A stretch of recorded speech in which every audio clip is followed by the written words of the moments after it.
Welcome, Internet, to the PixelPlay Podcast, your weekly gaming podcast for gamers by gamers. I am one of your hosts, Kaylan, aka Catastrophe, joined as always by my co-hosts Adam at CS Radical and Chris at Gin and Chris. This week, we're doing a Seinfeld episode. It's an episode about nothing. We have nothing on the table. We are pressing pause. If you remember from the old shows, we're just going to kind of see where this episode goes. If this doesn't interest you, we'll see you guys next week. But if you want to stick around and see where this goes, let's hop on board and go for a ride. Gentlemen, how are we doing Friday this week? for the side quest. Don't kid yourself. You're still showing up for that. Oh, that's true. We have to do that, don't we? Oh yeah, we got that too. So don't worry. There's something for that, but this week we're gonna see where it goes. So, yeah, guys, how you doing? What's new? What you guys been playing? I have been playing Super Mario RPG, and I haven't had a lot of time to play games, but it's also kind of the perfect game. I mean, it's Switch. I just have it sitting on the couch, so it's kind of when I get a moment, I'm on the couch. But also, it's just so delightful. So even if I only get to play for an hour, it's the old game but new. Like, they didn't change anything, but they changed everything. Like, it's the weirdest way of looking at the remake. It's kind of like Link's Awakening, the remake that Nintendo did. It's the exact same game. Characters are all there. The story's the same. They just kind of up the graphics and up the music. So it's like as you're playing the game, it feels like it did when you played it back then. Because if you load up the game now, you're like, whoa, what the hell is with this pixelated mess? Whereas every moment in this game, they've recreated it, animation for animation and everything. But it obviously just has that slightly better graphic style. And it is so beautiful. I am so much better at this game, though, also, than I remember when I was a teenager. I'm like, it maxes out at level 30 and all my characters are 22.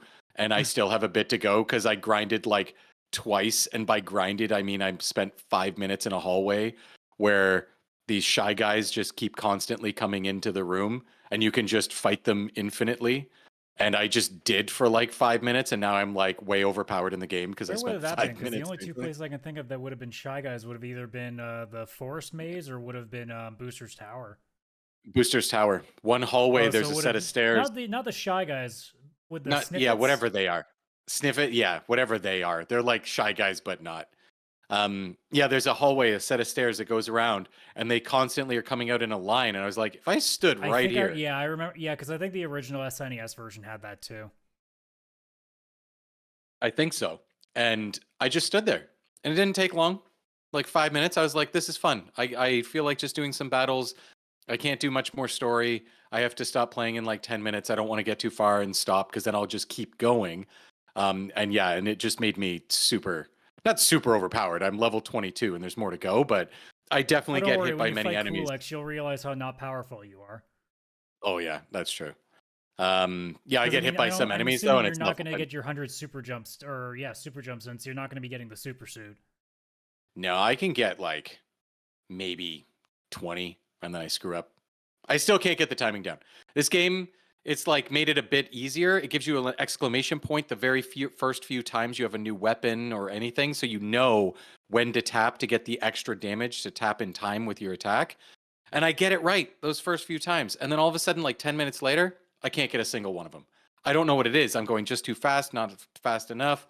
Drives me mad. I don't know what the hell it is. I blame the game, but it's actually me. I know it's me. Because now they've added in the game, if you get the perfect timing with your attack, so you tap A again, it actually does a stronger attack that also does like a wave of damage to every enemy on the field, which is new to this version. Makes it slightly easier. In the footage that we have here on stream, that it has an AoE effect now, it seems. Yeah, and that is addicting, getting that. Is it needed? No, I'm one-shotting everybody.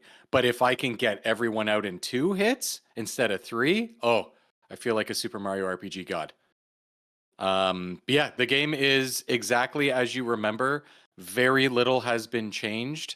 A little bit of quality of life improvements. Now you can like press A to like perfect defend and everything, and it'll actually negate all damage. Sometimes it's necessary. I fought the odd there's a boss in like Monstro Town that's like a sensei that you have to like take out, and he'll give you, I think his name was like Jinx or something. He was really tough and he could one-shot hit you, one-shot kill. But if you blocked it, it did 0 damage. So it was kind of like a do or nothing. And it had to be like perfectly timed. My characters died repeatedly. I couldn't land that timing once. But yeah, it's a Super Nintendo game with modern graphics. Like I don't know how else to describe Super Mario RPG. If you like the original, it's amazing. It's exactly as you remember it. And when you're playing it, you're like, this isn't even different. Then you like load up footage of the original and you're like, oh shit. The game even has the ability, like the music's been updated. They brought back the original composer, made it all like nice and new. You can switch the music back to the original. You just go to the start settings, switch it over, boom, old music. You can flip back and forth at any point in the game. When I do inevitably play it, I may stick to the original because I've heard a lot of the new pieces. It's not that I don't like them, but I feel like the SNES sound chip just made them work better for the style that they were going for. I find now with the extra orchestration that the new soundtrack has that it doesn't have the same kookiness to it, I guess is maybe the word I'm looking for. Some of them, I completely agree with you. Some of them I changed the music back, and then some of them I was like, this new music, you can tell this is where the effort was put in. Like the Lost Forest or I can't remember what that one is. I want to say Lost Woods, but that's Zelda. But there's the woods where you get Geno. That music, the orchestrated version, was blowing my mind. Like it was so good. Like they just knew exactly what they were doing. But yeah, this game, like you played the original, you will love this. The graphics are just the same but new, so that it still gives the same feeling. You can put the music to the new one or the old one, and it's going to be like you'll love that. So if you love the original, you're going to love this. If you're new to RPGs or you got a kid who wants to try RPGs, this is baby's first RPG for sure, if you want it to be, because you do not need to grind once in this game. You can master the game, but you do not need to, unless, of course, you want to go for those extra super powerful bosses and stuff, as Adam is already thinking about probably. But yeah, you want a kid to learn to be an RPG master. Kaylan, you want to pass on the RPG King title? You're going to take the idea away from me, but you know what? You can go through with that. No, you know what? We'll just leave a copy on your doorstep with instructions. We'll just put the letter out. We'll put the letter out to your kid, so that way he gets it first, and then he'll be like, "Daddy, what's this? Can I play it?" And you'll be like, "Son of God damn." Nah, I worry that this is a gateway RPG. To then next thing I know, they're playing like whatever Kingdom the hell Hearts. Adam plays. Yeah, you're pretty much play Kingdom Hearts, and you're gonna start crying. No, not in my house. You live under my house, you play my games. Kaylan, I think this would actually be an Kaylan, RPG just you'd look like. at it this way. I was going to ask, your kid is now playing JRPGs and playing the correct games, you're going to realize that your taste in games is going to be the last of you when it comes to it. So it's going to be your own Last of Us. It's like, I'm the last one in my family to play good games. Adam, what have you done? No, I that's what I was going to ask you, Chris. Like, I've never played this game, and you know how I like, especially turn-based RPGs. Like, do you think this is one that's going to win me over, or is this one not? If you're okay with one that has just an extremely charming, like Super Mario story, like it is very good, and it has a lot of like heartwarming moments and stuff, but at no point is it ever to be taken overly serious. As you can see from anybody watching the video, the main plot is that a massive sword monster crashes into Bowser's castle. Like that is like one of the big bad, you know what I mean? Like it's just this giant sword. All the characters still kooky and stuff like that. It's all the like regular characters you'd know from a Mario game, like the Toads and Mushroom Kingdom and all that. So if you're okay with a childish-ish story, and that kind of stuff, like I really it's not going to get JRPG levels of weird that you'd like a Final Fantasy game. Well, this is more like a Saturday morning cartoon. JRPG. Yeah, no, that's perfect. Yeah. I like having these kind of games are great to have around when like I want to play video games upstairs with James and he's doing his own thing. Like it's hard for me to have like Doom and like ripping and tearing with him, but this is something I can definitely play with him in the room. Oh, 100%. He would actually. The music is perfect. Like kids get into it. I would assume the way the game, looks and everything. Like even the violence in the game is just Mario punching or using a hammer, or kicking a Koopa shell. Like it's all very simple Mario stuff. And it does like that Legend of Zelda thing where Mario actually doesn't speak. He's the only one who doesn't speak in the game.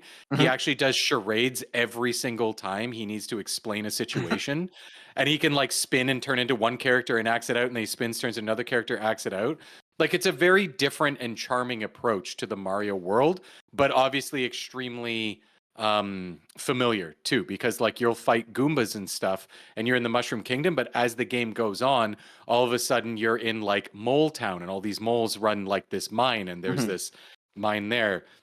You go end up on a pirate ship underwater with a Davy Jones like character. You end up in like a sky world. Like you're meeting new characters and doing all these things. And it does go like it starts Mario and goes more fantastical. But if you don't like JRPG tropes, this has like none of them. Like Awesome. there is no Yeah, it's like, a Mario game through and through. It's It a just Mario adds game. a turn-based system to it. Yeah. Cool. I'm in. Yeah, it is. If there's any definitely an JRPG that I extremely think we have a shot of getting Kaylan to actually play and like, this is going to be the actual one. This is 100% it. Again, if you're like, well, the story didn't grab me. It never like made me question like my own humanity and what does it mean to be a man. What are Like, you playing a no, Mario no, game for? yeah, it's a Mario. It is still a Mario game. It is a JRPG, but it still has a Mario level story and everything, right? But extremely charming. This is my favorite version of Bowser and Peach that I've and in any Mario game. Like the two of them, they are my favorite versions because they actually like have characters in this game versus they're just the princess who needs saving or the dinosaur man that stole her. Like there's so much more to it. But again, still kept in a Mario style way. Yeah. Highly Cool. suggest And this Bowser to has like anybody. this like tsundere fucking anime trope where he's just more like he really doesn't want to show Mario that he really needs his help. So he just goes out of his way to try to make like all these excuses to be like, okay, fine, this one time I'll do this for you, but I'm doing this for me. And it's just a constant state of that the entire time. It's great because it's Bowser in a scenario that we don't normally see, where he's just usually just screaming and roaring the entire time. Instead, he's almost playing like, you know, the grumpy old man sort of character where he's just like, God damn kids, get off of my lawn. I just want my castle back. Yeah. Cool. Absolutely. Yeah. So definitely suggested. I suggest everyone play this. Everybody. It's one of my favorite games from this year. Easily. Yeah. Adam, what have you been up to this week? Well, I did something unthinkable. Did you play Cyberpunk? Did you play Last of Us? Okay, almost unthinkable. I actually platinumed a game because I finished all of Yakuza. Everybody clap at Adam. The Man Who Erased His Name, which clocked me around the 35-hour mark. I definitely did not need to, but at the point that I got where I kind of just, okay, what's the trophy list currently? And I looked at what was left. I'm like, son of a bitch, I can do that. Ah, crap. I guess we're doing this one. Which just required a bunch of grinding. Normally, I wouldn't have done it, but at that point, I'm like, what's 2 more hours? I'll go throw on a podcast. Let's go just endlessly grind to max level.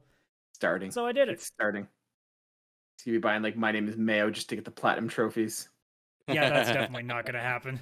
I'm not going to worry about that one bit. You say that now. Adam has installed My Peppa Pig.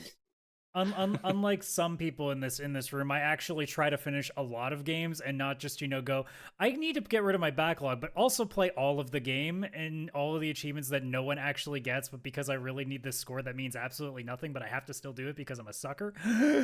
It's a thing. It's a thing. That's this guy. It's a real accomplishment. How many trophies do you think you got, Chris? Do you think I got more trophies? You got more trophies?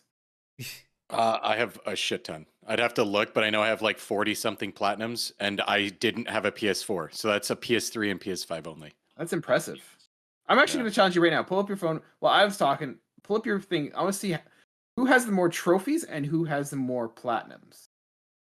I already know it's not me, so I'm not going to bother trying. I literally had a conversation with Chris the other day when I mentioned platinuming this game, where I went, I'm pretty sure the last platinum I have is Destiny. And he's like, yeah, it's Destiny 2. I'm like, yeah. And that was a game that I put hundreds of hours into, and this is more than 5 years ago now. That tells you how often I don't platinum games. You do not platinum games. I was in shock when you told me you platinumed this. Then it also got me excited, like, now I should platinum, so we have a Platinum Brothers, you know? Well, and the upside to this game specifically is it's not a full-on Yakuza game in the same way that, like, Spider-Man Miles Morales isn't a full Spider-Man game. This is almost like, it could have been DLC, because it really feels like a bridge between the two JRPG games that they've done for the new character Ichiban. because this is more of it's basically just continuing the story that was happening during the last game, Like a Dragon, but just showing like, okay, here's what Kiryu was doing while the other character was going around roaming free and doing his thing. So for the most part, like, it's a game that's 10 hours long. Like, if you actually just ignore all the side stuff, which it's a Yakuza game, why would you ignore all the side stuff? That's the most fun part. But like, if you just gun through the story, it's 10 hours tops. That's all you need. It doesn't take very long because the story is not like, it's not too complex. There's not too much to go through. It's very simple. You're just doing this. This guy fucks that up for you. Now you got to go deal with his ass. And that's basically the story in a nutshell. Cool. And yet, a game that was that short, a game that really like felt like it was just more of a filler arc, ended up making me probably get the closest to crying during playing this game than any other game has done before, because the actual ending to this game is downright just heartbreaking. Because... Is it that you have to sell the chicken that's running your convenience store for chicken nugget meals? No, he grew up into a human being now called the Chicken Man, and he ended up fighting alongside me, so we came full circle. Of course, it'd be one of two possible endings for that chicken.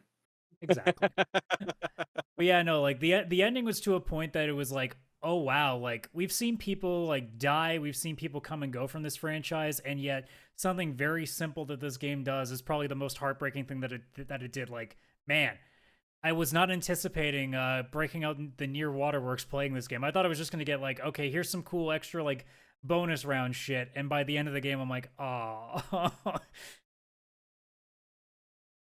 I am so behind in the Yakuza games. Me too. Oh my god. Me too. Well, I think you've only played the first. I think you only played Zero. Have you played even the first Kiwami yet? I own it on Steam. I just haven't played it yet. I was waiting for the Steam Deck, and then I got distracted for over a year and a half. It's part of the backlog. It is what it is. I mean, you got Trails. It's in the backlog. So it's not like you're short of a massively long JRPG series to catch up on. So. Yeah, my backlog's good. Chris, what's your trophy situation? So you just want to know overall trophies or platinums? Let's do both. Overall trophies, I have 3,014. Wow. I have 4,474. Oh, you got more. I got 41. I also have the PS4 in my catalog too, so that's pretty impressive that you have those two. And then how many platinums? 41. I have 27. Ooh. Yeah, the thing is that for 7 years, I was PC only, and it was all about Steam achievements, and then that's where my remarkable, just stupid amount of achievements is. You mean I have... No, the achievements. You can put it on your profile page for Steam, how many achievements you have. I have 20,527 achievements. Wow. With 191 games having a 100% score. Okay, you win this one. I was hardcore for achievements for a little while there. It started with PS3. I had like 7 platinums on PS3, and I was going to go PS4. I switched to PC, and that obsession it continued. It was a wild first 3 years, I'll tell you that. I'm curious at some point. We should dive into your platinum trophies and see which ones have like gotten the platinums and compare one day. Definitely, we should do that. Nice. On my end. Oh, go ahead. Sorry, Adam. Oh, I was just gonna say like it's crazy that like for this Yakuza game, like I'm giving it like the 5.5. It's not quite a 6 out of 6, but like, man, like this would have been pretty close to being Game of the Year quality for me with all the games I've played this year. And then I looked at my list of games that I've played this year and went, nope, never mind. This might not even be top 5. That's how fucking stacked this year has been for me. And that's not even counting all the games I still haven't touched that have come out from this year. So like. To think how much more I'd be catching up on is just kind of crazy. But yeah, like Yakuza, it did the same thing it always does. It's fun to play. The battle system is always great and a hoot. The side quests are really fucking weird and funny. And then there's always one game or mini game that you get a little bit too into. This time it was Pocket Circuit. They brought that back so you can basically play around with your Hot Wheels and try to make the right builds so it runs around on the track the fastest and you win all the races and you break the souls of all the little kids that came in to try to play. As this like 50-year-old guy who gets really emotional when he loses a race, and I'm not kidding. Like just watch a clip of when the car flies off the track, and you just watch him like literally like his daughter just left him sort of thing, like just disowned him sort of like reaction. It's fucking great. But like, I really, really love that game. I'm moving on now to Persona 5 Tactics, which I don't really have much to say about yet because I'm like 3 hours in. It's just Persona plus XCOM a little bit. It's not really as hard as XCOM, so it's nothing too special. I'm more just there because I need to keep playing something else that's released this year so I can keep making Kayla mad that I'm not playing Cyberpunk. Adam, can I tell you why I hate you? Because every time you review one of your games, it makes me want to switch what I'm doing, my plan for like basically the rest of the year of my backlog, into it's always either Yakuza or Trails, and you're constantly dragging me from one end of the spectrum to the other. Because I was like, all right, you know what? Steam Winter Sale is going to come. Maybe I'll get Trails in the Sky Part 2. That'll be my one purchase. Backlog won't grow too big. But now I'm thinking I gotta go into Kiwami 1 over here and start playing some Yakuza again, because that was a lot of fun when you got me in that. You won't let me settle. You keep me all over the place, man. Your reviews make me want to tell Sega or Falcom to stop releasing games perpendicular to each other, and then that would stop. But until they do that, I'm just going to keep review. Like, I'm going to have to review the next Trials game next year, and you're going to be like, damn it, I need to get back into Trails again. See, the thing is even if they stopped right now, if you were to take all the Yakuza games and the Trails games and combine them, and those are what I was going to play, I think that's my 2024, maybe a little of 2025. That's like, what, 17 games I would have to play? Assuming you're not platinum them. Oh, I don't think I platinumed Yakuza. I think I was like, there's so much more I would need to do, and I need to move on. Because I was like 40 hours in or something. Like, I played that game for a long time. Yeah. Except the Hostess Club. I would have platinumed that if that was... I was going to say, the Cabaret Club is kind of addicting. There's no fault in that. Yeah. Well, Kaylan, what have you been playing? I've been playing a little-known gem called Cyberpunk, and I actually finished it, so I am all done now.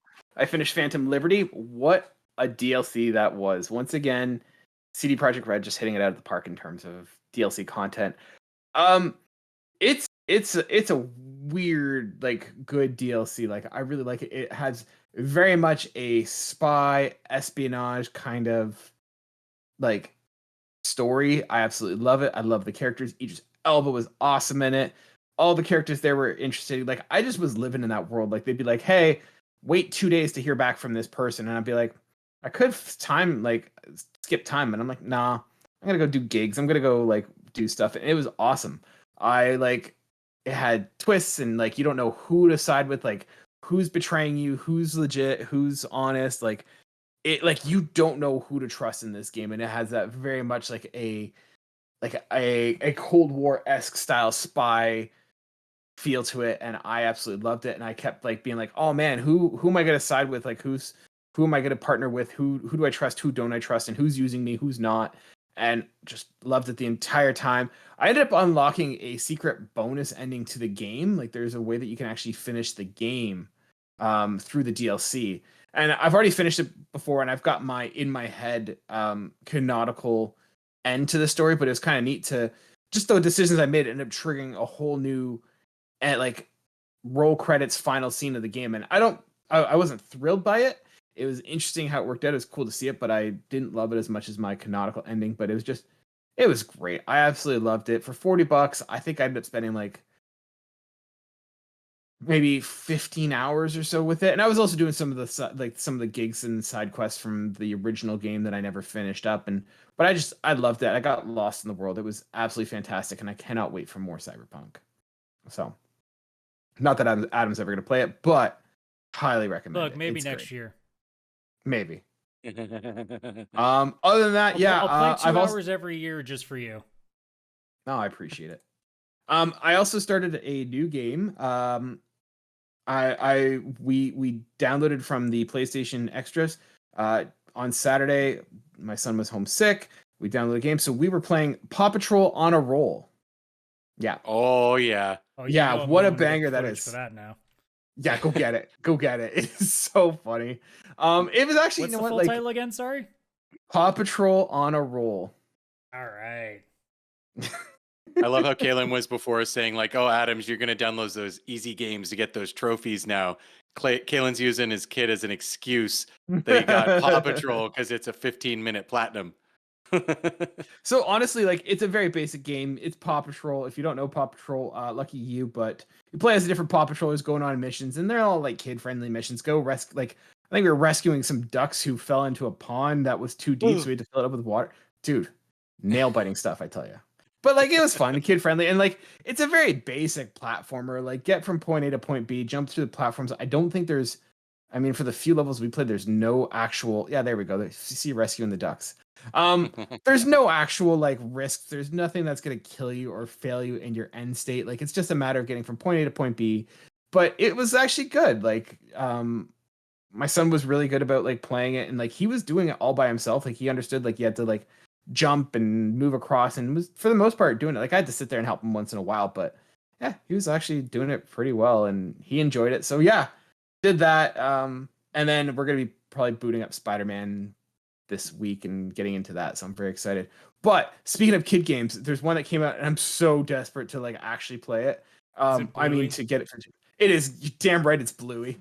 Oh yeah, I'm not gonna lie. I kind of okay. I kind of want to play. I think it's on Game Pass. Like I just want to really? Get it. I think really? So. Oh my god, there's a Bluey game on there. Keep if there isn't, that's it. So you guys don't have kids. Do you guys know Bluey? Oh yeah. I don't know why. I have a nephew. Before the game came out, and now I literally can't stop seeing things about it. So holy crap, Bluey is the best. Like for parents out here, stick around. This is our moment. You know, Adam, Chris, just roll with me. Bluey is the best. I'm ignoring you otherwise. Bluey is the best kids cartoon ever. It is so funny. It captures what it's like to like be a parent. It's good for kids. It's good for adults. Like there's moments that like the dad is just talking, and it's like, yep, I can relate with that as a dad. And like the kids want to do something, and they're like, Dad, let's play this game. He's like, no, I want to play Ragdoll. And he'll just collapse on the floor and then just do nothing. And I'm like, yep, I've done that with my kids. So it is such a good show. If you have kids, force them to watch Bluey. I did it with my kid. We had a situation where he wanted to watch YouTube, and YouTube Kids sucks. And so I was like, no, we're not going to watch that. But I convinced him that Bluey is on YouTube Kids. And so now we watch Bluey pretty much every night. And it is, I think I like it more than he does. Bluey is absolutely fantastic. I would highly recommend it. And now that they have a game, I'm like, I kind of want to do it because it was a lot of fun sitting on the couch playing video games with him. And if I can also watch Bluey instead of Paw Patrol, Bluey is way better than Paw Patrol. I was wrong about it being on Game Pass. The thing I was thinking of is that Xbox actually made a Bluey Xbox Series X. I saw that, and I was so tempted to buy it. Yeah, that's what I was thinking of, and it's genius. It's honestly such a good show. It's so chill. Like I've heard of adults. Like I actually describe this show as the like adults' favorite cartoons to force their kids to watch. Like if my son's like, hey, I want to watch Bluey. Yep, 100%. Let's watch it. Like I don't care. Let's do it. So yeah. And like it looks simple enough for the kids to play, so yeah. Yeah, genius. They've done the unthinkable, which is make a kids cartoon that adults like just as much, if not more. I think more. And it's perfect. It's the perfect marketing because who's letting the kids watch it? Who's the one buying all the material for it? Yeah. Because like parents don't want Paw Patrol. I've seen enough Paw Patrol. Paw Patrol sucks. Yeah, that kind of stuff sucks. But then, yes, Bluey, I've seen a bit with my nephew before, and I heard the dad, and I was like, man, this guy gets it. Like, yeah, they totally get it. He's just like, this guy is just a grown man with kids. Wow. Yeah, it captures like the spirit and fun of like being a dad and like hyper competitive and just like, you know, we'll put the kids in their place and stuff, but at the same time also exhausted and just like trying to just get by doing the bare minimum. Like, it totally captures what it's like being a parent. So. Yeah, if you're a parent and you are not watching Bluey, you're missing out. Go watch it. It's on Disney Plus. It's kind of telling though, like how the industry's changed because like a lot of kids products now, they like. I don't want to say that they're made for kids being stupid because it feels like so much now of like kids material is as dumb as it gets. Like there doesn't seem to be any nuance to it anymore. Because like a lot of it is just okay. Where it's going to be one of three things. It's either going to be really, really dry, it's going to be really, really loud, or really, really busy. because it seems like now like all they're trying to do is satisfy that like ADHD sort of nature of it, whereas like when we were younger, like there was a mixture, like there was still a lot of loud and a lot of like fighting all the time, but it also seemed like, you know, there was still at least a sense of a message, because I feel like a lot of stuff that I see now, like people showing us like, oh, here's what my kids are watching, I look at it and it literally just looks like shapes and sounds and that's it. Like it doesn't look like there's any point to it. It's just being created because they figure, well, the kid's gonna sit there and watch anything anyway. It's more of a distraction. I mean, Kaylan, you may have a different perspective because, you know, you're the actual one with a kid, but like, yeah, you're right, and like I think you're right, and you're also wrong in the sense that like, yeah, YouTube has a lot of garbage, and like I don't know who makes like YouTube, like the stuff on YouTube content for kids. Like that's a like I know I don't want to be careful because I know we're making content for YouTube, so like it's hard for me to be like, man, who would do that? Like us, but like the people who make content for kids, I don't get. Like I totally get like the whole Miss Rachel thing, and like if you want to be an educator and you're trying to like teach kids, super cool, I get that. But like there's people who just like play with toys and record it and put it on YouTube, and I'm like, I don't know what compels you as an adult to do that. Like you're not bringing anything to the table. Like I think it's cool if you're doing something where you're teaching kids something, or like, you know, my son likes to watch people build Lego, and like that's cool. But like I see them where they're just like grown adults just playing with cars and like reenacting movies like from Disney. It's like, what are you doing with your life? Like it's weird. That being said, like there are good kid shows. Like I said, Bluey's a good one. There's one called like Trash Truck. There's one called like Super Y. Like there's some that have like good messages and teach kids things. So like I don't feel like it's any worse now than it used to be. I think it's just that we have more of it. But like we had like shows called like Street Sharks and Dinosaurs and Cadillacs, and like I don't know if they were necessarily better. Like I feel like they were kind of just, hey, we're here to sell toys, and I mean, if anything, they were likely cooler back then, but that's about it. I mean, you can't have something called Dinosaurs and Cadillacs and it not be the coolest show. Did you guys ever watch that show as a kid? Oh yeah, that was legit. No, I was too busy watching the Mighty Ducks animated series. There was that too. Like, oh yeah, that was a good one. Wild. So like, Ninja Turtles. Yeah, like there's Ninja Turtles and stuff, but like there was a lot of stupid stuff too that we watched. So like I don't know, I wouldn't say that like there's always been a sense of like it's clearly not designed to make most kids smarter. Like shows have always been kind of that way, but I feel like now, like, and this is again just from my own perspective, I guess maybe being older and seeing it now with a different lens is making it different. But I feel like at least anything that I've come across, whether it's, you know, my niece and nephew or like any other kids that I've seen, like parents bringing over the tablets, which is its own conversation. So there's parts of that I don't like, but like anytime I see what's on there, it literally just, I stand there for 30 seconds and watch it and I go, there's nothing here. It's literally almost like a looping video constantly being played. And whether it's different kid shows that are being done on like syndicated television or whether it's stuff on YouTube, I feel like now the bad stuff is way worse than it's ever been. And I think that's what honestly makes like the shows that do work, like everybody has said with Bluey, or before it used to be shows like Gravity Falls and Adventure Time, like those ones stand out so much more now because it feels like the lowest of the low are just as low as they've ever been. So it makes those few really good ones kind of stand out in the same way that like the Magic School Bus stood out a bunch for us as kids, or Arthur stood out a bunch for us as kids. And for every one of those, there was, you know, every other show that was just literally kids like, or like characters yelling and screaming at each other and beating the shit out of each other with different tools like your Tom and Jerry's and stuff like that. So there's a bit of both where I'm like, the bad shows are still bad, but I feel like the bad shows are worse than they've ever been, which is making it even worse to me. I think it's one of those things where the bad shows that we grew up with have kind of been forgotten, and like the cream has just kind of risen to the top. But with like modern shows, we see those because like I was watching TikTok and they were doing like shows that you forgot. Like, did you remember we used to have a show called Cow and Chicken?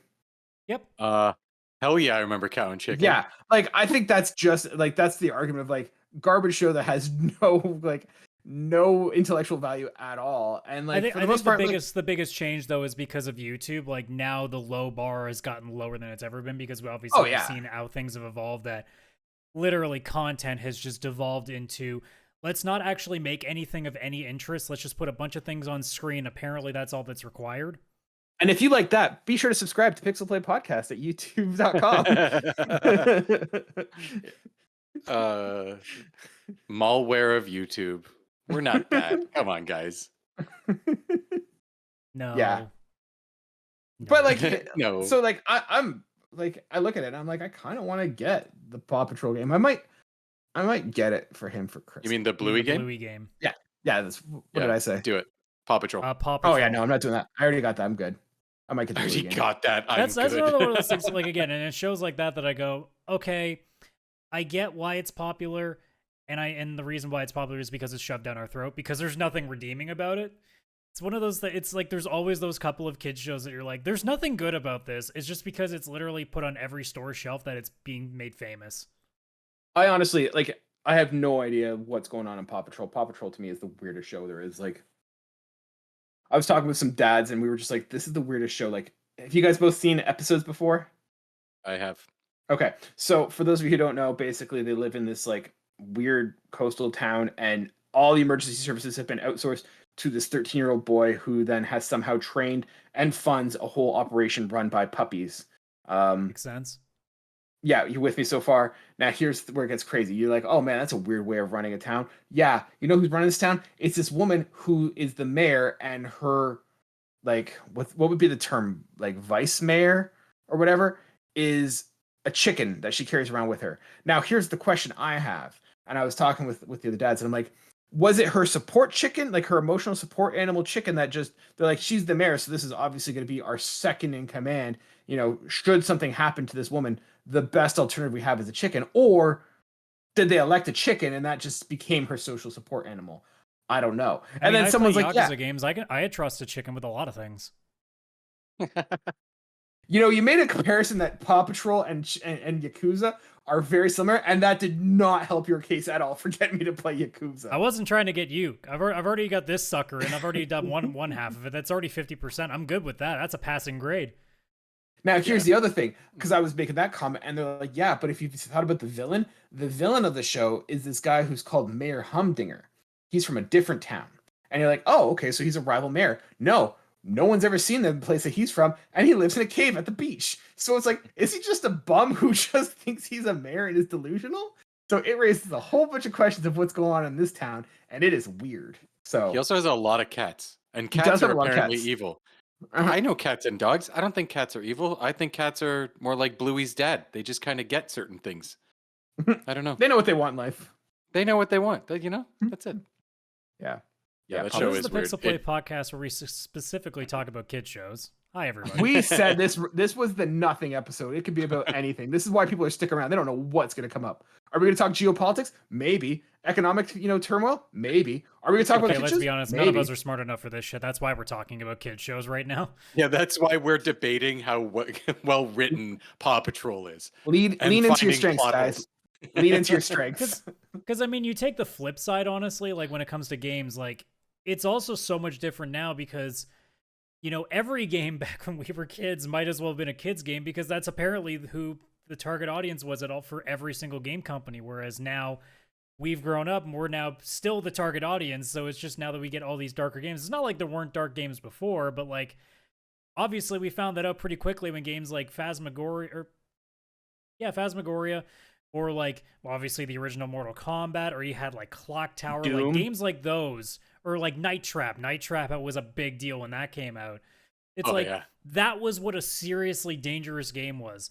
And then like, what was the last like serious controversial game? Like, what was the one about the guy that went to go on a shooting spree? Postal. No. It was like this top down like. I think it's Postal. Postal 2. No, it's not. It wasn't a series. It was like its own separate game. Where it was like this guy who basically would just go around like out of his house and just start shooting a bunch of people. Yeah, it was like some weird Steam game. It wasn't anything like like something that. But like that, that's probably the last one I can think of. Like I know 6 Days in Fallujah was the next like one that was like that, but it never got finished, so it doesn't really apply here. But like, when we see of like the difference of a game that's about like mass murdering innocent people. Don't get me wrong, Grand Theft Auto's done that for years already, but we don't talk about that anymore. That had controversy. Yeah, back then, but now like GTA 5 basically comes out and no one bats an eye at it anymore. But like that game, that Steam game that we were talking about came out, and like that was a big deal. And we look at that and being like, yeah, that's pretty crazy. But like back then, literally like the most insignificant thing was a big deal. So it kind of makes it really funny to go back and see like what was quote unquote like really spooky or really like provocative back in the day in games, in the same way that like anything is like with music or with film or anything. But yeah, with kids games, like it's kind of how it all comes back full circle, in that almost everything we played might as well have been that, because they were all geared for an E for everyone. Like I wonder how like all the games that we play growing up, like what the actual ratings would have been for ESRB back before then, because so many of them I was gonna actually ask you. all played were like E. I was gonna ask you guys. So like, kind of transitioning into this kind of random talk, because once again we're going anywhere with this. What were the games that you were not allowed to play as a kid? Like your parents were like, nope, that game's off limits. We're not buying that. You can't rent it, whatever. And what were the games that you were allowed to play that in hindsight you're like, wow, that was one I was going to be allowed to play? Because I got a couple ideas for this. So while you guys are thinking, I'll go over with mine. So the first one I could think of that I was not allowed to play was Doom. And I lived across the road from this kid named Lucas. And he was like, I don't know how old. I think he was like probably 2, maybe 3 years older than me. But like when I was, I don't know, 6, I thought that was like super old, whatever.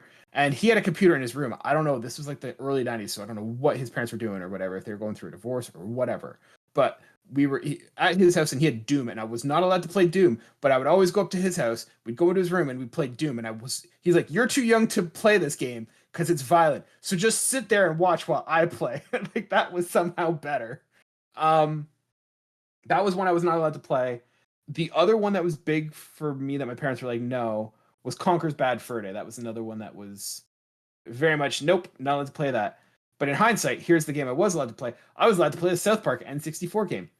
I don't know what the difference was, but there was apparently some sort of difference. Because I guarantee you your parents did no research, because I got away with the same thing too. Because everybody just thought, oh, it's like this weird looking cartoon thing. It's probably fine. Yeah. And then the other one I remember that I could remember playing was my parents let me play Duke Nukem.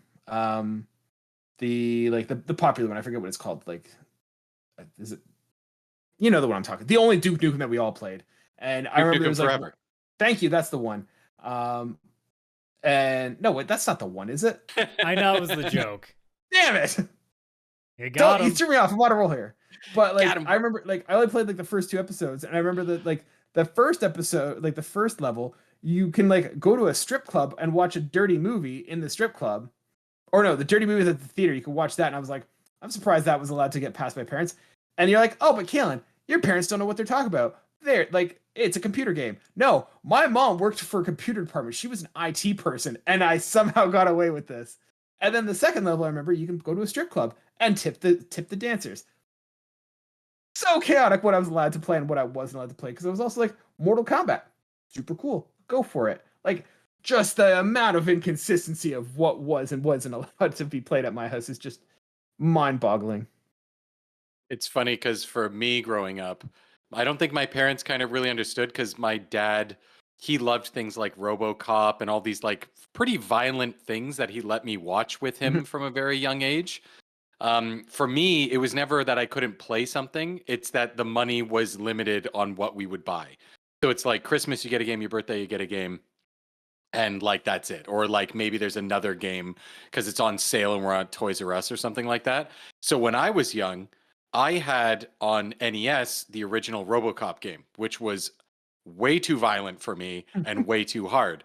Then I got a Sega Genesis. I was a little bit older. One of the first games that my dad got for me, RoboCop versus Terminator, which was even more violent, extremely graphic, like Sega Genesis blood, like the whole thing.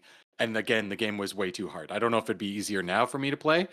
I loved both of those games so freaking much. And it's why the new RoboCop game that just came out, I have this like urge to buy it and play it, because it's like, oh my God, it's the RoboCop game from my childhood, but as a first person shooter now. I must have Play with this. your dad.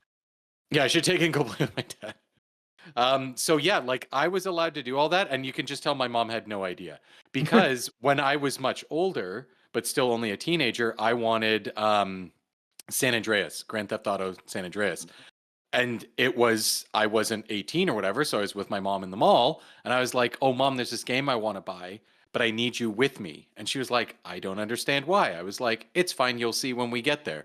And as we're buying it, the guy's like, ma'am, just so you know, this game is rated 18 and your son is only like 16. And then she was like, oh, okay, why? What's in it? And they were like, oh, violence, blah, blah, blah, blah, blah. And she's like, oh, that's okay. I'm sure the games have had guns or whatever. My son is the most nerdiest, non-violent human being on the earth. It's fine. And then the guy was after the purchase had already, thank God, already gone through. It's like, oh yeah, and you can visit a strip club. Oh, my mom in the store was like, what? That was the line. So murdering people is fine. Murdering prostitutes in Grand Theft Auto, that's okay. Just don't sleep with them. That's where my mom apparently drew the line. Yeah, it's that what a age-old narc. conversation. Like, I could spend a whole other goddamn show talking about how ridiculous it is, about how people are so, like, nonchalant about violence, but the second there's a pair of nipples on screen, oh, God. Yeah. Yeah. So Yeah. my family had no idea. Like, game-wise, I don't really have that. Like, the only thing I could think of was, like, maybe Power Rangers, because, like, my parents were really adverse to me even watching Power Rangers as a kid, which is hilarious because my dad was okay with me playing a Rambo video game when I was a kid for Sega.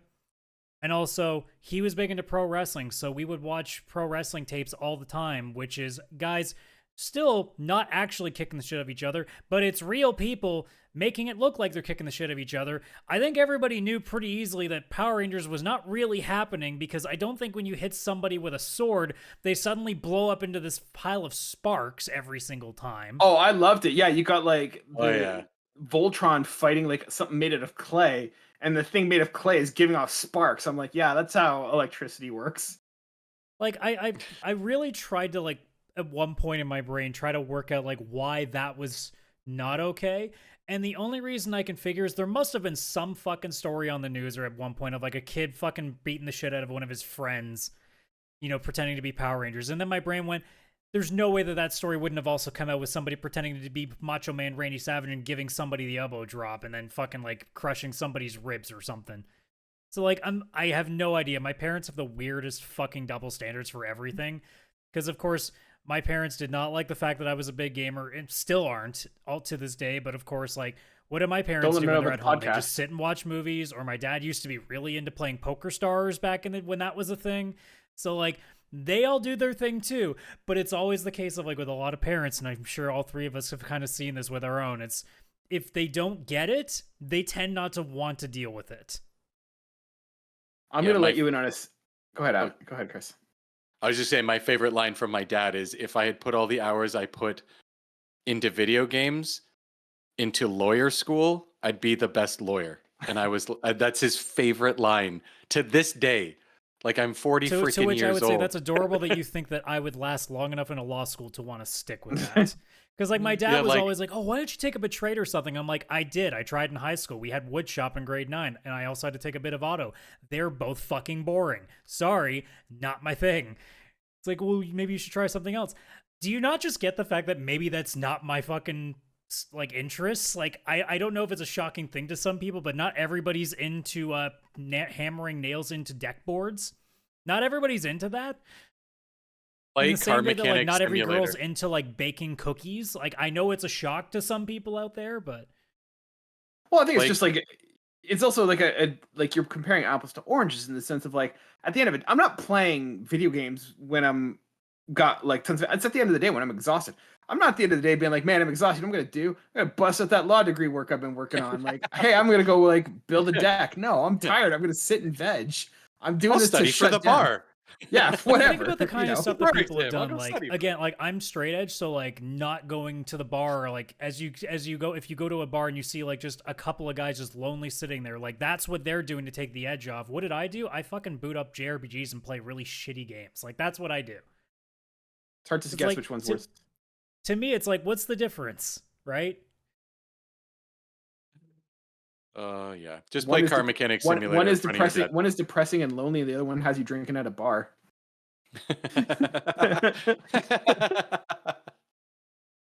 I'm just kidding, Adam. But, like, yeah, blinking, lots of blinking. Yeah.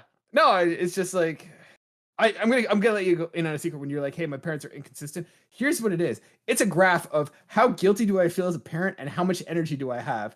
If either of those are very high, that's when they start interacting and be like, I'm gonna be a good parent and monitor what my kid's doing. If they're like either very tired or feeling really good about themselves as a parent, they're like, fuck it, I don't care, I'm doing fine. But if either one of those, like, hey, I'm like got lots of energy and I'm feeling guilty as a parent, hey, guess what? I'm going to be involved and figure out what you're doing. Holy crap, that's what you've been doing this whole time. Let's shut this down. Well, then I guess the stress levels of my parents were always at a high because it seems like that was always a constant with me. So good to know. I'm just letting you know, like, I have times where I'm like, yeah, that's not a good idea, but I'm too tired to intervene. So whatever. Like, we'll let this slide. That's, yeah. What are you learning to juggle knives? I'm kind of tired. I'll juggle away, kid. We'll deal with this tomorrow. Or if I'm in a moment where, like, if I'm really tired, but I'm feeling really, like, bad about myself, it's like I'm not a good parent. I'm like, damn it, I got to intervene. But if I'm, like, tired and feeling confident about my parenting abilities, I'm like, yeah, whatever. It's not the worst decision I could make. That's so true. Yeah. What else? Well, at least I don't want to actually play Paw Patrol. Adam talks about like trails in the sky and stuff, and I have an urge. I can't. Bluey, I'm not gonna lie. If that was on Game Pass, I might install it. But I think you're not gonna get me with the Paw Patrol. I'm not. You're once again putting words. I did not say I wanted to play this. I said I was looking for something to do with my kid, and he wanted to play it. So I'm like, cool. So I was playing, like, I had Legend of Zelda beside me while he's playing Bluey. So it was great. So. And he also got into Power Wash Simulator. Like, I booted that up for Jen because Jen is very, well, we all know the stories of Jen when she was playing Skyrim. Like, she's very meticulous, and I was like, Power Washing Simulator seems right up her alley. So he was watching her do that, and now he wants to play Power Wash Simulator. So now he's just spinning in a circle, spraying the hose. So, and that's the best moments of his life. Yeah, he's peaked. He's peaked at 4. He's never felt so alive. He's outside playing with the hose in the middle of November in his mind. So whatever. But yeah, I've jokingly said though, like, because obviously, like, some of my friends are pretty deep in the speedrunning community. I've always joked that if I was ever going to get into trying to speedrun a game, I'd pick like one of the most like dumbass old like kids games that I remember growing up with. So my brain immediately went, okay, so someday I should probably learn to see if I can speedrun Barney's Hide and Seek and see how that gets me on the Sega Genesis. I mean, it's a really smart idea because I doubt very few people are doing that. So the like barrier to entry is pretty low to be considered good. Well, you like, know what? I never even if you just look at it right now. So you know what? I'm gonna do the speedrun.com search for Barney's Hide and Seek and see what the hell's going on over there. I mean, even as long as you finish, you're in the top 3. So watch there be tens of thousands of speedrunners. It's like a real hidden gem of like, hey guys, this is the entry level. There are 147 runs. Wow. By how many people? A lot of them are within. Oh my god! A lot of them are within a 10-second window. Okay, so this is basically a point of everybody figured out the route. So that's it. Well, shit. You know what you get into? Wait.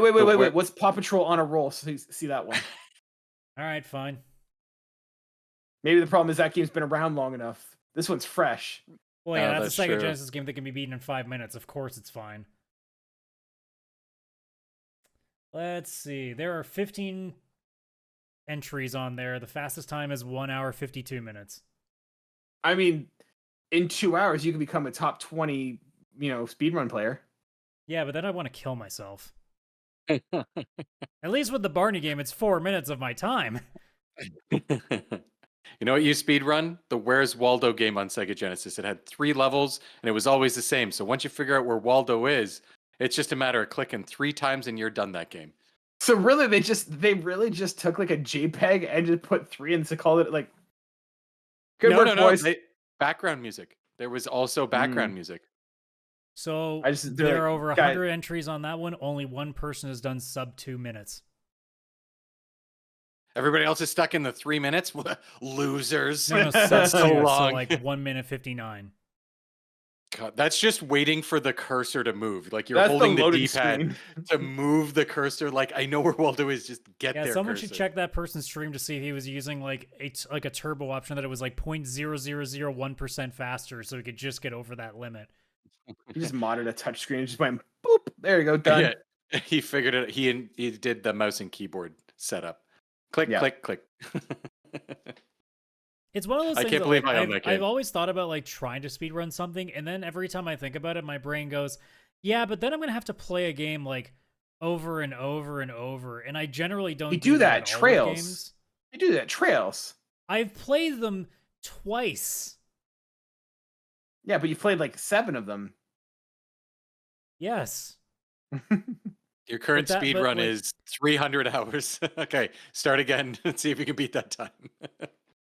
Like that's the other thing too. Like a lot of speed runs where I see like when you have like the guys that go at like in the midnight hour, Chris, of like a GDQ where they're doing like a 7-8 hour speed run. I'm like, man, you could never get me to do that because that's like it's hard enough to want to stick with something that's like an hour or 2 hour run. But like you're talking about a game that is like literally like a work shift's worth of time, and you have to be good at it to even get that work shift's worth of time. So you know that there's a bunch of runs where you're going 10 hours before you start getting really good at it. And if you do any mistakes, you quit early to restart the run.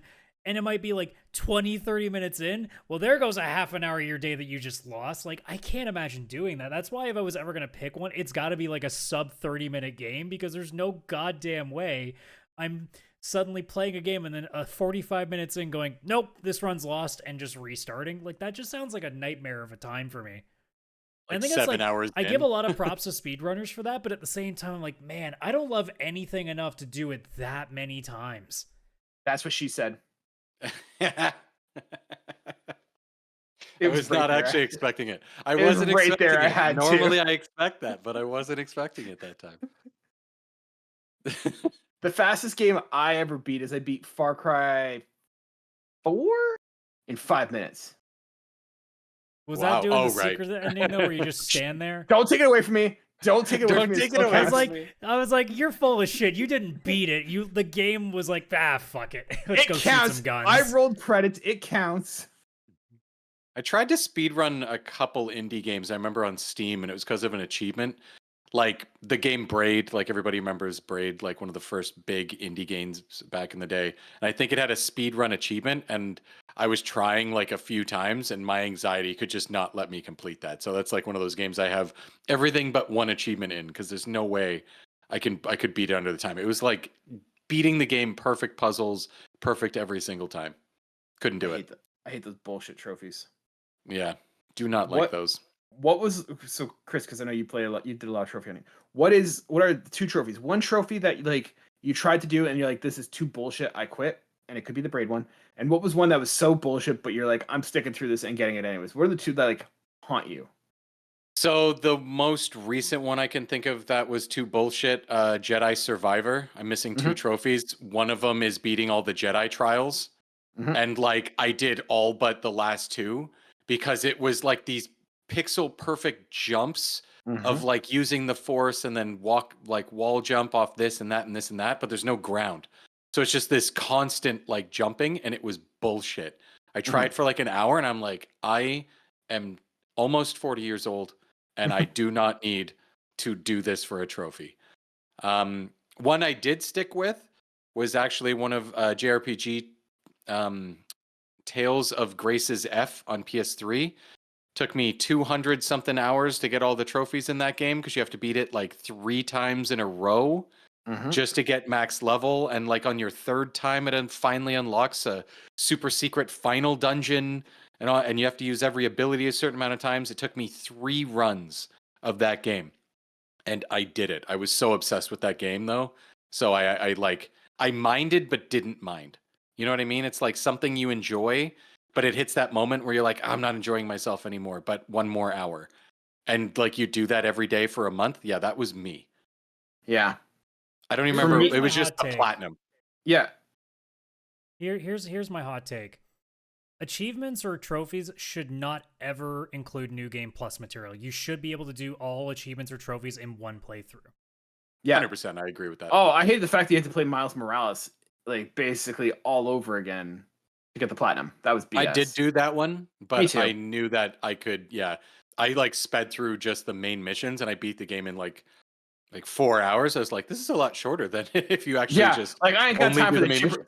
I ain't got time for jibber jabber. Let's get right to the fighting and stabbing. Like, there's almost a part of me that wants to even go a step further and be like, it can't also be things that you can just accidentally miss if you don't see it in there. But then again, I'm like, nah, that would start limiting achievements. But like, there are some games where it's like, go do this one level in this most obscure bullshit way that you would never think to do. And it's like, I'm not replaying the game for this. Like, I actually have an example of that. So there's 3 trophies I could think of. One that I like was doing, I'm like, this is bullshit. I don't have time for this. And that was, I think it was called Social Lubricant for Watch Dogs, and you had to do all the drinking games. And they were fun at first, and then just got complete BS. And I'm like, fuck this, I'm out. The 2 that I completed because I have problems. The first was Battlefield 1, which was an awesome game. Battlefield 1 was great, but like I got like it's actually an example of like a perfectly well done platinum. You got some collectibles, redo the missions, go find all the collectible stuff. You know, the multiplayer is not overcomplicated. It's basically like try all the matches, play all the like the 4 different classes, and get to like level 3 or something like that. And I was like, that's super cool. There was one trophy where you had to shoot down, like, you're on top of a blimp and you had to shoot down like 7 planes in 14 seconds or something like that. And like it's a cutscene one of moments, and this guy's having like this epiphany, and you have to like strategically like go here, go here, go here, go here. Like you're trying to find Waldo in a Sega Genesis game. Like you have to just know where the spots are. And the guy's having this moment where he's like, it's the whole story. Like I'm spoiling a campaign for Battlefield 1, but like, is this guy making a turnaround like in his life that he's like going from being like not caring about anyone to like caring about people and being a nice person. And like, I just remember because I played that level constantly, and he's like always yelling. He's like, I'm a swell guy. And he's like shooting down like the Red Baron. I'm like, what the hell am I doing with my life? But going back to Adam's like bullshit, no way that this makes any sense, was Fallout 4. There's a trophy for basically having like 100% satisfaction in a settlement. And you already know that the settlements in Fallout 4 are complete bullshit. But I was like, how the hell do you beat this? So I did a guide, and you have to have like a certain amount of people at this one post, a shit ton of like turrets around, and it's like just completely obnoxious how this, like, you have to have like, you could have a bunch of beds thrown on the floor like a crack den, and like water coming from a leaky pipe. And as long as there's like 50 turrets around, everyone's like, I'm super happy in this place. And I spent 8 hours getting this one trophy. And like, you're like, man, Kaylan, what a loser. Like 8 hours to get my trophy. Don't worry. I was like working or something. I was teaching at the time, and I was doing grading, and I just had this running in the background. But like, you want to talk about a bullshit trophy? Go find like the happy settlement one in Fallout 4, and you will see Reddit posts talking about how much that trophy sucks. Kaylan, I got that trophy. I remember doing that on Steam. It was one of the last ones I had for Fallout 4. And it's such bullshit, right? Yeah. It did was. You like do I it naturally?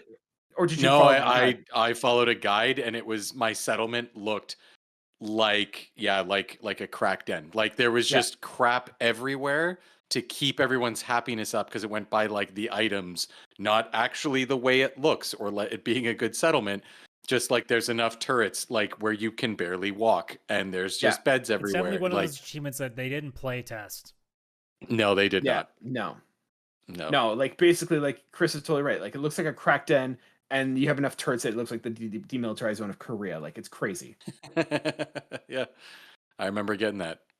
Yeah, because like with the Yakuza game that I finished and platinum, like the worst things that I had to deal with, honestly, in those trophy lists was there were 2 specific things. One, it's always usually trips me up, but this case it wasn't so bad. It's the do an ability X amount of times thing, which is sometimes an immediate, I'm not doing that, because it's usually an ability you don't use. But the thing is it's not an optional ability. It's something that you always have at all times and you can use very easily. So at that point, I'm like, okay, I can do 50 of these, no problem. And it's like the most difficult one to do was you had to detonate 50 of these like cigarette, like James Bond level, like cigarette grenades that you would flick out. And if you just go into one of the arena battles they have, you can get 10 of those fuckers done each battle, because by the time you have a chance to do anything, you flick a couple of those off. They don't even have to hit anything. As long as they detonate, it counts. So at that point, you just keep, every time you have like a second, just nobody's kicking your ass, you just flick one off and you go back to fighting the crap out of something. You flick another one when you get a chance again, and it's done. No problem there. The only other hard one that I had had to do with the arena, and that was just a matter of time. You just keep grinding it out. Like I said, when I had to grind it a little bit, you play that a bit, and then you go to the secret boss, who is a little bit difficult, but isn't that bad if you're fully leveled up. So it's just a matter, like, those to me aren't so bad. If it's a reasonable amount of time that it would take and it's still fun to play, or the thing that it wants you to do, in like the case with that ability, if it's at least a fun thing to do, sure. The problem that I've always had with a lot of games is like Mass Effect did this, where they wanted me to use like 100 times of like each sort of ability. And the problem is like most of those abilities I never used for reasons. And the reasons was because I never needed to use them because I was shooting things. I wasn't concerned about pulling something across the map or disabling the shield off of this thing. My guns did that for me. I didn't need anything else. So you're making me hit extra buttons all the time.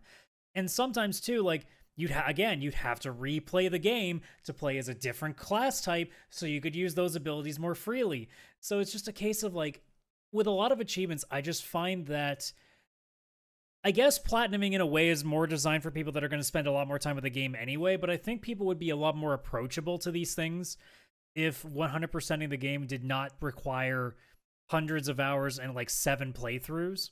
Yeah. And I'm sure a lot of achievement hunters are going to get a little bit salty at that because it's going to make their gamer scores look a little less impressive, to which I go, and?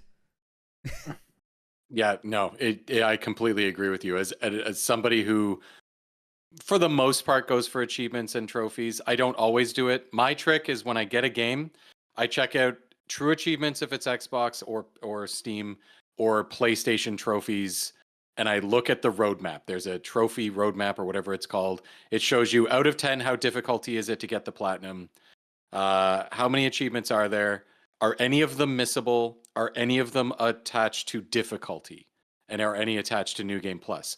I look at that, and if it's like it's a 2 out of 10 difficulty, none are missable, none's connected to difficulty, and none are connected to New Game Plus, I immediately, and it also gives an estimated time, like 10 to 20 hours versus like say 100 to 160 hours. Like Assassin's Creed Valhalla was way up there, whereas Spider-Man 2, I quickly looked, I saw that it wasn't that far off. As soon as I see it's that, I'm like, okay, you know what? I'm going to aim to maybe go for this. If one achievement is awful, I'll stop, I'll leave that one, but otherwise I'll go for it. And if I see none are missable, I'm like, perfect. I won't even look at this until I'm done the game. Because usually it says like, yes, all achievements can be done in free roam after the main story is done. I love that. That's like, go play the game. I'll get whatever achievements I get naturally. When I'm done, I look at the 4 I have left. I check out that guide. If anything is too difficult, if there's difficulty attached, like beat the game on ultra difficulty. I was about to say, yeah, like if there's ever you have to beat that. this on insane difficulty, no. No. Yeah, insane Absolutely difficulties and multiplayer trophies really. Oh, and multiplayer, yeah. Are notches. Missable trophies, those are like, those will do it too. Like, I'm not one to look at the beginning of like, hey, how is to beat it? Like, I play the game, and if I'm having fun, and I want to kind of circle back and see, like, I'm not done with the game, but I'm done with the story, then I'll circle back and be like, hey, what am I looking at for a trophy, platinum? But if it's any of those things, I just kind of say, no, I'm done. Yeah. I think there's a game's perfect point is if like if the average person when they finish a game is about 60-70% the way through the trophies, I think you've made a good game at that point. Because at that point, like if the average person is just basically going through and playing it casually and they're getting at least half of them, that's a good ratio. And then after that, you're talking about the people that are going and being a little more like turning over every page and seeing like where all the little hidden things are and digging around like. And if you're hitting around like 80-90, that's perfect. And then if it's just a matter of, oh crap, what have I missed? And looking at the guide like I did with Yakuza where I checked, I was missing 7 the time I checked where I was at because I was curious. And I looked at the list, I'm like, okay, well 2 of these are literally just tied to me beating the game. Okay, no problem. 2 of them, okay, I haven't done these abilities as much. That's not too difficult. And then these 2 have to do with this. Okay, yeah, I can fucking finish that. That's not too bad. If it ended up being like, oh, I still have like 15 achievements left to go and, oh, I need to do this on this difficulty. Oh, I need to go back and actually like get to this cap. And I'm like, no, stop. Yeah, absolutely. Yeah, and I know you and I, Kaylan, we talked about this with like the Last of Us collectibles. Oh, Like yeah. it was kind of like we did it, but it was definitely one of those things where it's like it kind of takes you out of the game because Sounds like now fun, you've is it? either got you've got like a guide open with you to make sure you don't miss any, or you're going back and replaying sections to get collectibles after the fact, and it Mhm. just kind of takes away from the ambiance of the game. Where if it's like, use this weapon twice or like use every weapon at least Mhm. once or something, you'll probably do that naturally. Or at least if you see that trophy, it's like, all right, I'll make sure that every time I get a new weapon, or at least try it once. Like, which Mhm. fits the flow of the game versus like find every Firefly dog Pendant. tag or whatever it's Yeah. in the pendant. And Yeah. there's like one And it's, hidden in a tree. I'm like, how am I yeah, supposed to know in a that? tree that's like you're supposed to go in this door, but you go a little bit past, there's a tree, and there's one like you might notice it like glistening off the sun, maybe, and you got to like see it, and it's annoying. Like those are Or the like ones I can't do. get all the like I remember the like get all the dialogue too. I'm like, how am I supposed to know if there's dialogue I'm supposed to have or not? Like Oh yeah, with like side Ellie telling all conversations, the yeah. jokes and side Yeah, like conversations. Yeah, how am I supposed to know if I missed that or not? Like, get out of here. Yeah, yeah. like I have a friend who's also playing through Trails, Chris, and they're trying to also get all of the enemy data off of each Oh enemy and boss. God. And like that's one of those things where it's like, dude, like that's also like making you not try to rush through the fight to make sure that you're scanning everything, making sure you're fighting every like that to me it's like if it's making you stop what you're doing to go and completely do something else. And I'm not talking like a side quest or a side activity or a mini game. I'm talking literally stopping the flow of play so that you can either check a list of things to make sure you've hit the thing, or having to stop and be like, oh crap, did I do this yet? Did I remember to do like if you have to stop and think, I think that trophy's suddenly not nearly as important anymore or as good because like if it's making you completely break the flow of gameplay, it's not really good in any way. Like I think at that point it's just to bump up your gamer score, which to me like it's a cool thing to like have to just to see like this is how much you've played, but at the same time like it's almost like people are sort of using it like it's a status symbol, except no one actually cares about it. Yeah. Oh yeah.